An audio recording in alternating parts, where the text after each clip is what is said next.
Welcome back. So in the last video, I showed off some of the enemies that I was working on, and I kind of ended the video saying that I was going to try to sketch out some ideas for enemies and kind of get an idea for the different types that I wanted and where they should be and that sort of stuff. And I said, hopefully in the next video, I'll have some of that stuff worked out.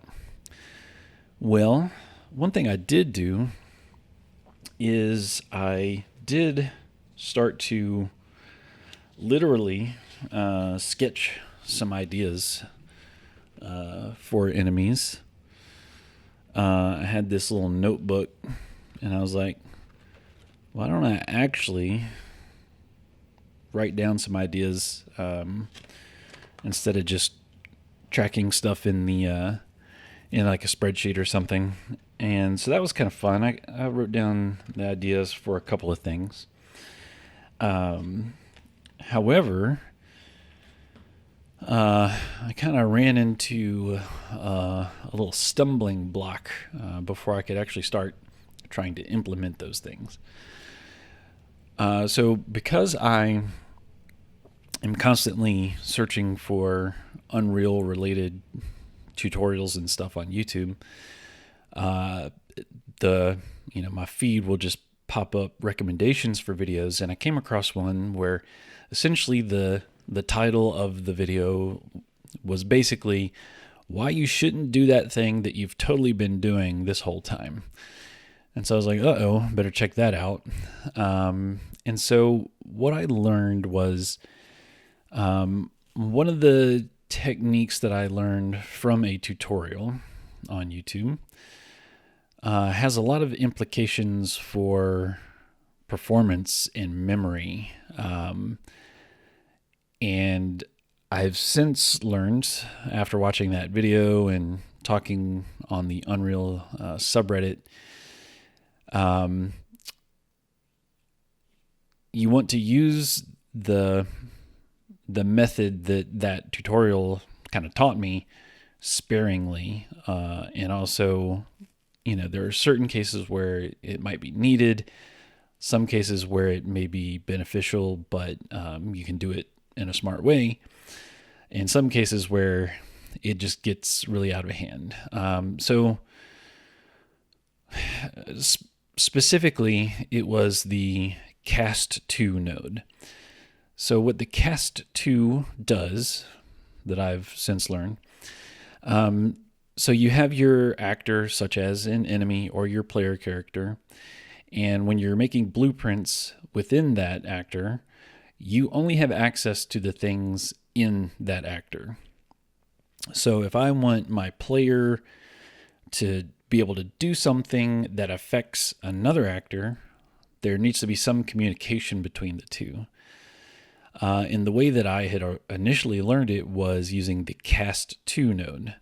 So essentially, like in the player's blueprint, I can use a node that says cast to this specific enemy and tell it to do this thing. And so the cast to then gives me access to that other character's components. So as an example, for my flaming skeleton enemy, I wanted the ability for the player to put out the fire on that skeleton, which I'll kind of show you. I did end up getting this to work, but the way that I would have done it normally would have been to go to the player, say, when I do this thing, cast to the burned skeleton, tell it to, deactivate its flame effect or something like that.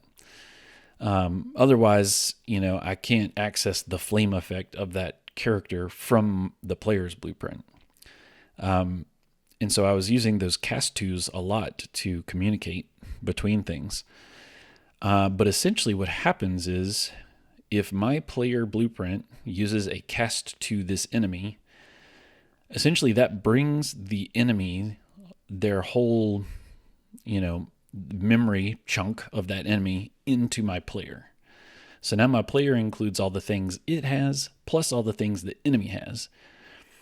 And what really like was killing me that I didn't know was I was using a blueprint component to track the stats of my player and all the enemies. And in that blueprint, I initialize, the health bars and stamina bars and everything based on, which character is using it. So I would do something like, when this blueprint begins, cast to the player, and if that works, set the player's health to this, blah, blah, blah, blah. If that fails, cast to my burned skeleton enemy and do that. If that fails, cast to the waterlogged enemy and do the health bars. And if that fails, then cast to this other thing. So I was casting like 5 different actors in this one component. So my player and every single one of my enemies was all encompassing the memory of all of those things in one. So my player and every enemy was taking up about 1.7 gigs of memory. And I kind of learned that because, let's see, if I go in here and I find, some object in my game, right here, my first person character, I can right click it and there's this thing called size map. So I click that and I'll drag it over here. So the size map basically breaks down all the components that are taking up memory in whatever component you're looking at here. So for my first person character, after reworking a bunch of stuff, I got it down to 286. Is that millibytes? Not megabytes. I think it has millibytes. And so you can see it kind of breaks it down here visually. The DLWE interaction script is taking up 70 millibytes, and that includes things like the system for puddle ripples and decals and weather masks and stuff, and that's all part of the weather system I'm using. So like down here with the ultra dynamic weather functions, so things that make my character interact with the weather system. But previously there was like a whole section here that was like the burned skeleton enemy, and that included that thing's textures and meshes and effects and all the things that were tied to it. So essentially it had its own size map like this, and by casting to it, I then said, okay, we got to get all that stuff and bring that into my player as well. So everything was like super bloated and taking up tons of memory. So I had to go back through and rework the health system to not reference or not cast to anything. Well, not anything, but something else that I learned in addition to this is the concept of parent and child classes. So essentially, one of those videos that I saw was like, don't stop copying and pasting your blueprints. You should be doing this thing instead, which is using parent and child classes. So essentially I had created, my skeleton enemy, and then I was like, all right, I want to make a new enemy. I don't want to have to start completely from scratch. So I'm just going to copy and paste this skeleton, and then I'm just going to go in here and change the mesh and change which animation blueprint it's using and stuff like that. But essentially then all of my enemies are their own blueprint. There's no hierarchy or anything. They're all separate entities. So every time I want to talk to one or get information about one, I have to go directly to it. What I learned was I should be using a parent class and then making my enemies children of that class. So essentially what I have done now is I created this master enemy class. So in this class, I have all the things I want all my enemies to do. Things like initialize the health bar and any audio that I want it to run as soon as it starts, what it should do when it takes damage, what it should do when it dies, tracing the hands or the weapons for attacks. And then over here I have, a place for, visual effects when it uses an ability, effects for when it dies, effects for when it's alive, things to track where their hands are for the attack tracing, and then some sound effects for when it uses its ability, its ambient sounds and idle sounds. However, all of these things are empty. They are just placeholders. So, for example, on the sound effects for the idle sound, if I go over here, there's no sound loaded. So what that means is this master enemy, if I go to the size map, it's super small.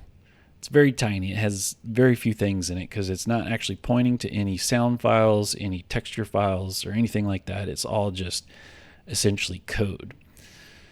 So then I can right click this thing and say, create a child blueprint class, which is what I did for my Eruptor burning skeleton enemy. So when I do that, this automatically adopts or inherits everything from the parent class. So it came, preloaded with all the things I needed, the health tracker, the mesh, the effects, the sounds, but they're still empty.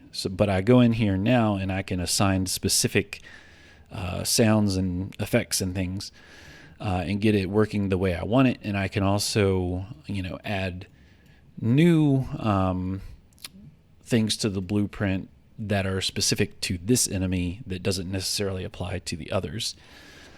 And so what this does, so if I right click this guy and do the size map, okay, we're at 150 millibytes compared to the 840 kilobytes for the master.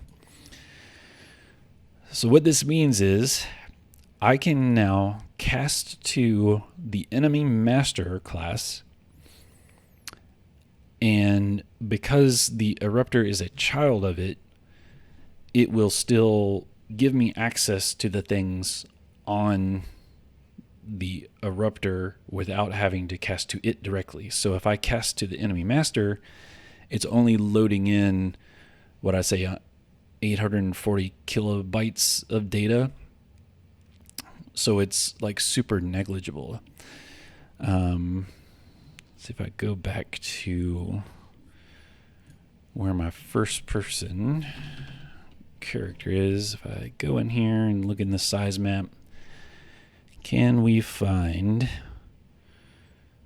the enemy master? I don't think so. I think it's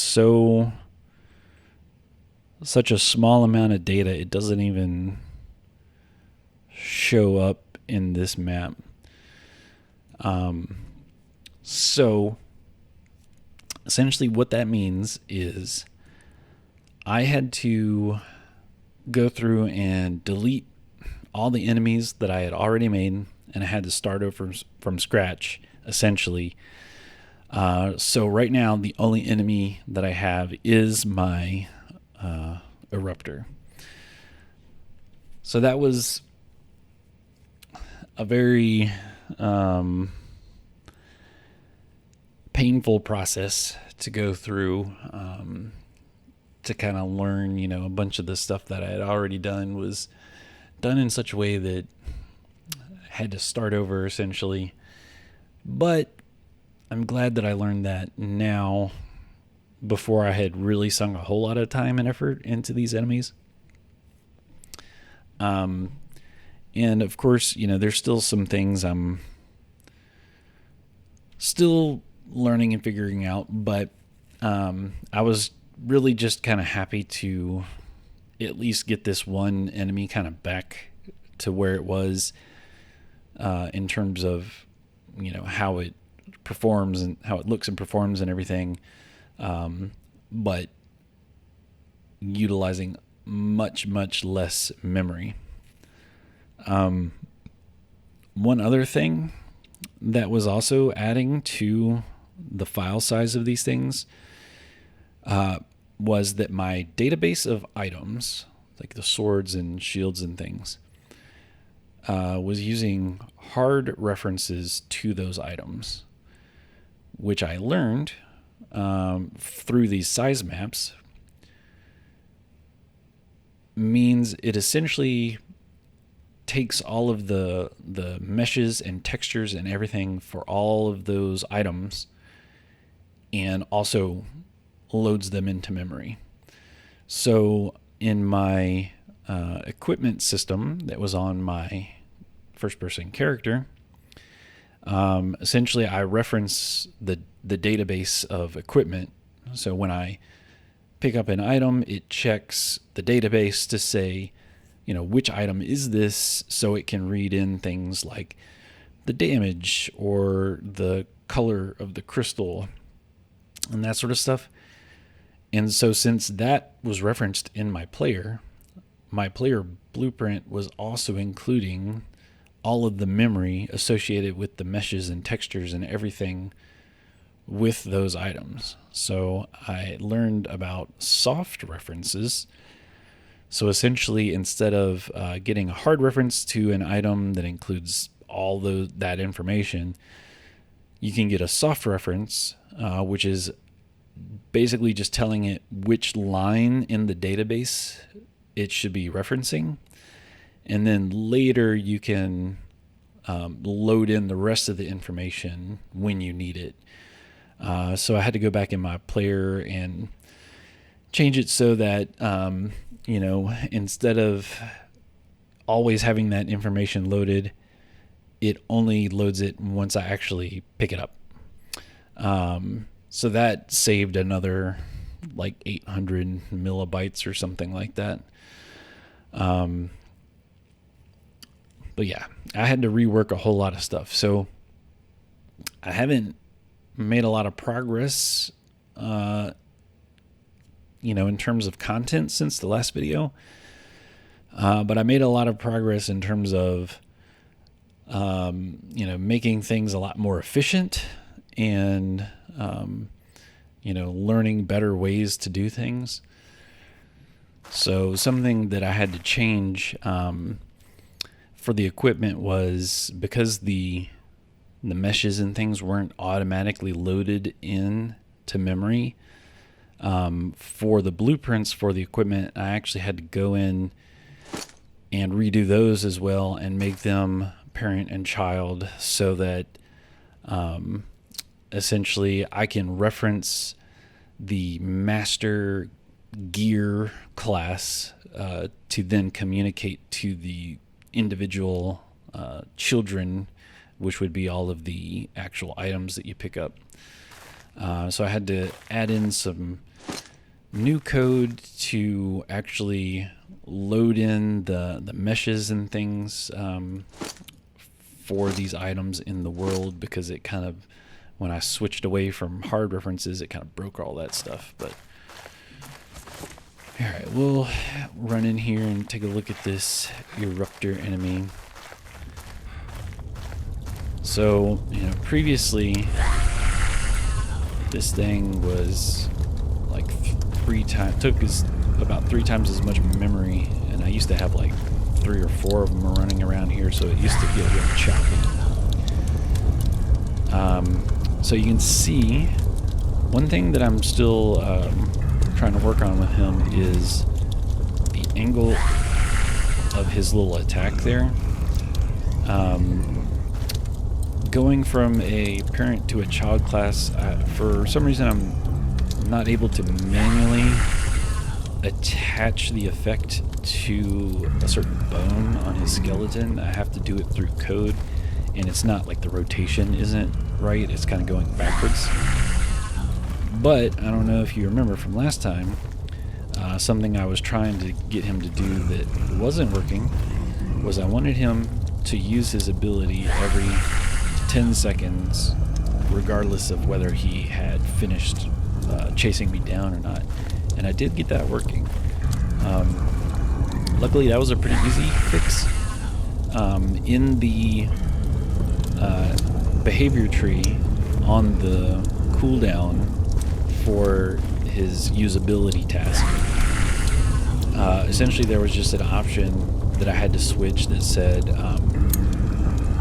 when this thing is off cooldown, it aborts any tasks below this, any tasks with lower priority it aborts and then immediately triggers again. So that got